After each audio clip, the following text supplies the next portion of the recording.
What's up, party people? This is Tarkus Jude Mossberg here from Facebook, Jude's Junk, Facebook Comic Book Shop, YouTube channel. We're going to talk about what does it mean to have a key book. There's a lot of trolls. I get more troll posts, the troll police, that are trying to say this is not a key.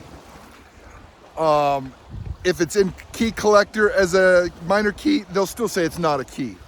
Or they'll argue the definition of a key. So this is kind of a tongue-in-cheek video just to have something to post when some troll says this isn't a key. Actually, I love trolls. It's a free bump for my posts, so keep it coming.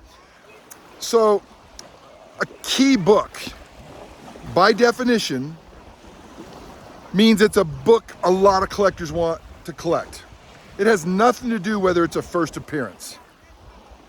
There are a lot of first appearances that are not keys. Okay, and if you believe that it has to be a first appearance or something like that, then maybe you're a newer collector, because back in the 80s this term was used because it was a key book, meaning more collectors want that book. So if you're looking for Alpha Flight 1 through 20, what are the most collected books? It would be these, 4 or 5 are the most collected. Number 1, maybe the Jim Lee covers. 53, I think, is Jim Lee's first work with Marvel. Is that right? Is there any other first appearances in Alpha Flight? I don't think so. Maybe not a whole lot, right? But it comes down to being real simple. What are the books that people like to collect more of? Like if you polled 100,000 collectors and said, is this a book you'd like to have in your collection? And all they could say is yes or no. The ones with the higher percentage of yeses would be a key, and the ones with the lower percentage of yeses would not be a key by definition. So it's a very subjective term. I think first time an artist is ever in a book is a key.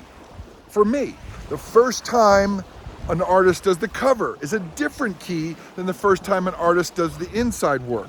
So Todd McFarlane, what is it, Infinity Inc. 13 and 14, something like that. Coyote, what is it, 11, 12, 13, something like that. First time Todd McFarlane does some interior work, first time he's on the cover, that type of stuff.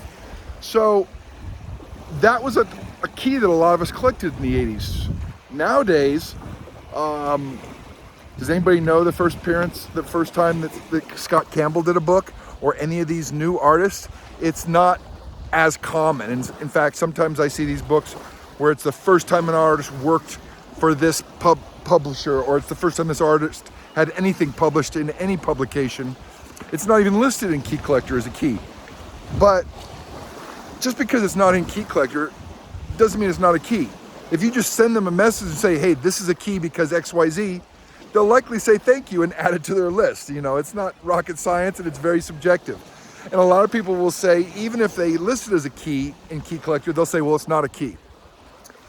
Add that complication to the term key comments inside CGC. So if you go look at CGC, you look up a book, it says key comments. So when I use key in my marketplace ads, it's short for key comments because I don't want to write so much stuff. So the key comments, okay, is it a key? Is it what's interesting about this book? Is there an artist? Who are the artists? Is it rare? Is it common? Is the signed one's rare, but the blue one's not rare? That I put as much information about the book as possible. So that's the key information, the key comments.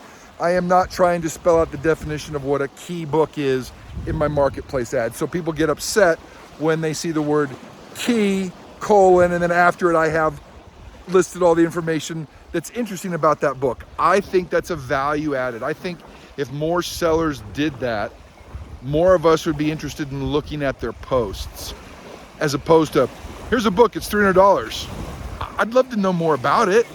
If you're selling it, it's an interesting book, tell us about it. Don't just, and a lot of people, it's too much time and effort to say, but I put a lot of time and effort into my marketplace ads. I just spit on the screen. Because I want to add free value. It's a sales thing. Someone doesn't have to buy it to get value out of reading my marketplace post and say, Oh, wow, I didn't know that about that book. I'm going to go get it raw, cheap. Tarkov sells a 9.8, but I'm going to go get it raw. That's a really interesting comment. I never knew this book had this. So I get those comments all the time. So the information I put into a marketplace ad isn't just a sales ad, buy this. This is a nice picture. This is a great copy. This is the interesting information about it. Someone could leave and watch my marketplace ad and be happy that they learned more about that book. Okay. Back to what a key is. So remember, the definition by default is a book more people want than don't want. However you want to word that, it's desirable.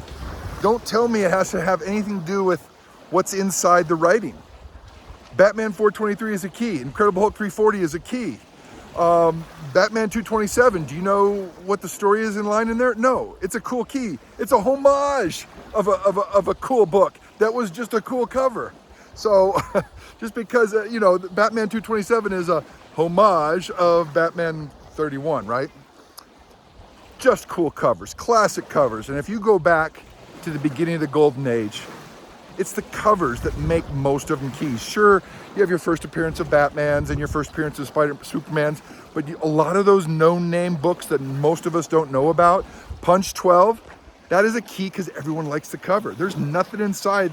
So the people who bought the more expensive books back in the 50s and 60s, buying the 40s books, they were looking at cool covers. Maybe it was a cool artist, a Cole cover or something like that. But as the interest in the covers got more important, like in the 90s forward, there's a lot of covers that are just so great, people just want it. Like I said, Incredible Hulk 340, Batman 422. You could go on to more of Todd's homages, Spawn 220 to 231, all those homages that are homages that Todd did of himself, or even. So Spider-Man 13, homage of Spider-Man 1. So a book that's desirable. It's desirable. And I don't know how to measure desirable by more people, because I think everybody would take a free comic book.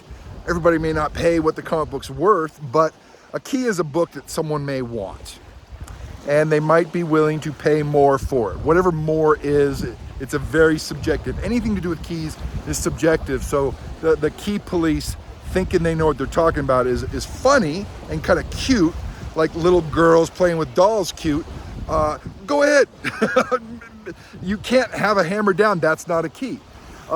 Incredible Hulk 340 was not a key until it became a key. I mean, it's over time, interesting things happen, and a book may not have had any popularity coming out, and later something happened and all of a sudden it's really cool. The Obama one's really, really cheap, right? ASM, I don't know, 372 or something like that. Printing's 1 through 5. I have all of them in 9.8. When Obama dies, if you could get one of those signed by Obama in a 9.8, do you know how much that would be worth? That would be a key book to own. A lot of people would pay a lot of money for it. You put that up for auction, and that would be desirable. It would be desirable. Whether you're red or blue, it doesn't matter. Any of the Trump books signed by Trump, it would be desirable. If you had any of the 40s books signed by any president, desirable. So if you add a signature to a non-key, it could become a key if it's desirable. And you're going to say, no, it doesn't work that way. Go back to the definition. A key is one that more people want to collect. In the old days, it was just comic books. But with grading and the advent of signatures, a Spider-Man 1 signed by Todd is still an expensive book. A Spawn 1 signed by Todd is an expensive book. You can buy the raws for $10. But to get a 9.8 signed by Todd is desirable, and people will pay $400. And there's a lot of people paying $400. That's why there's a lot of the books out there. Huge demand, right? X-Men 1. You get it signed by Jim Lee, $400 book, right? Or M. Scott Williams and maybe even some of the other guys. You can buy it for $10 raw. Now, is it a key? Is there any first appearance? Spawn 1, X-Men 1, Spider-Man 1. It's a key because it's desirable. There was no new things going on other than a new artist maybe took over that series. X-Men 1, most popular sold book ever. Is it a key? was a key because a lot of us were collecting in the 90s. And a lot of us want that book because it reminds us of collecting in the 90s. But there's millions of them, so it's cheap. Get a 9.8, get it signed by Jim Lee, it's a $400 book. That $400 signed book is desirable. Spawn 1, Spider-Man 1 signed. I mean, not signed, Spider-Man 1 9.8, $60 book, $70 book, $80 book. Spawn, you could probably get for $100 to $130. Blue Label, you put a signature on it that you can get at CGC for $200 with Todd, and all of a sudden it's a $400 book. Why? Because it's desirable. A key is a book that is desirable. So take a $2 book, Alpha Flight 87 with the Jim Lee Wolverine on the cover, which is actually a really cool cover. I've been wanting a 9.8 for a while, and people are like, that's not a key. What are you talking about? I love that cover. Alpha Flight 87, Wolverine, and a 9.8. That's a great cover. And I'm gonna try to get Jim Lee to sign it because I got his number 53 9.8 signed. And what I'm proposing, and this is not talked about a lot, but what I'm proposing is, yes, you could have a book that's a 9.8 signed that's a key that a lot of people want, but it may not have anything special inside. It may not have a first appearance. It may not be a new artist or a new writer. It may not be the greatest cover. But desirability, do a lot of collectors like that? So when we were getting into the market in the 80s and 90s, we wanted to collect what was popular and cool. What do other people want? That's why we compare ourselves to what other people are paying. The whole price guide in comics industry is based on what does someone else pay for it? If you think about it, you can't go buy a house with that kind of attitude. I mean, you can come close and you try to, but if you're in a new market and you're looking for a 5-bedroom and no 5 bedrooms are sold in a year, you're gonna pay whatever you can pay or someone else is gonna buy it from you. A car, you're gonna try to beat the price that someone paid, $8,000 for it over in Oklahoma. You can try, but that doesn't mean the guys in San Francisco are gonna sell it to you for $8,000. So we're in a unique industry where we think a value of a book is based on what everybody else paid for it. So that's so ingrained in sellers, so ingrained in buyers, that it's become a de facto. So I know I just kind of went off on a tangent, but a key is a desirable book. However you measure desirability. I proposed in a previous video, pick a number. I say if you're willing to pay over $100 for a comic book, that's a key. $100 is a lot. I don't care if it's a 60-cent cover, 12-cent cover, or one of these new $9 covers. $100 for a new modern that's held that weight, that's pretty good. A lot of these ones that shoot up and then they come back down crashing, they don't get to stay over 100. But if you're doubling the case cost, 100 versus a $50 case cost on a lot of these books, I'm proposing that a 9.8 of a non-key could be a key. And who's to argue? Who's to complain or suggest? So welcome the trolls. I'm gonna give you this video. If a book is desirable, how can you tell if a book is desirable? I think you can tell if a book is desirable because what people will pay for it.